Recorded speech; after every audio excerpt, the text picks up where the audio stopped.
Les Tunisiens vivent leur premier jour depuis 23 ans sans le poids du régime de Ben Ali au-dessus de leur tête.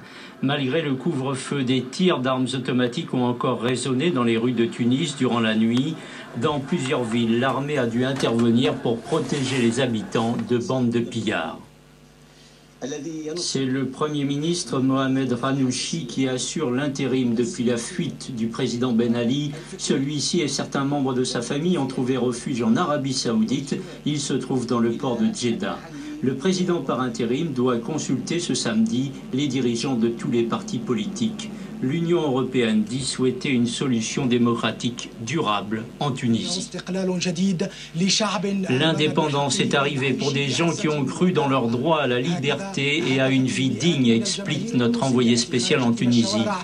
Alors, hier soir encore, des centaines de Tunisiens sont descendus dans les rues malgré l'imposition du couvre-feu et l'état d'urgence. Ils ont exprimé leur joie après le départ du président Ben Ali. Le Premier ministre Mohamed Ranouchi assume donc temporairement la présidence.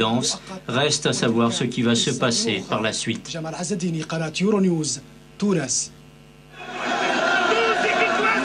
Ce 14 janvier restera marqué dans l'histoire de la Tunisie comme le jour où la dictature a été renversée.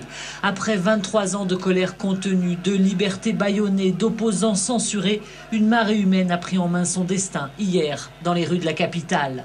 Le président Ben Ali était encore en place. Dans ses dernières heures au pouvoir, il décrète l'état d'urgence, limoge le gouvernement et annonce des élections législatives anticipées dans un délai de 6 mois.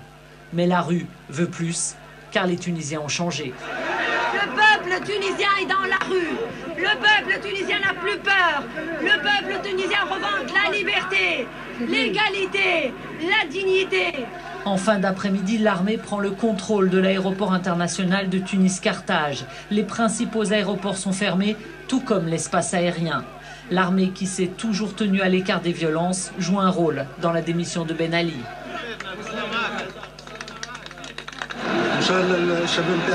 J'espère que le peuple tunisien obtiendra ce qu'il revendique, pas seulement en ce qui concerne le chômage et la pauvreté, mais aussi la lutte contre la corruption et le népotisme.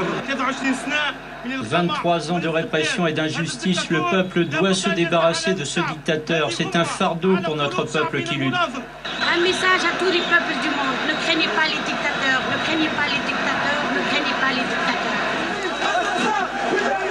La journée d'hier est encore marquée par les affrontements avec la police. Les Tunisiens ne savent pas encore que leur calvaire va prendre fin. Cela fait un mois que le pays se soulève contre le régime totalitaire de Ben Ali. Qui pouvait prévoir que le geste désespéré d'un simple vendeur ambulant de fruits et légumes de Sidi Bouzid allait faire tomber une dictature ?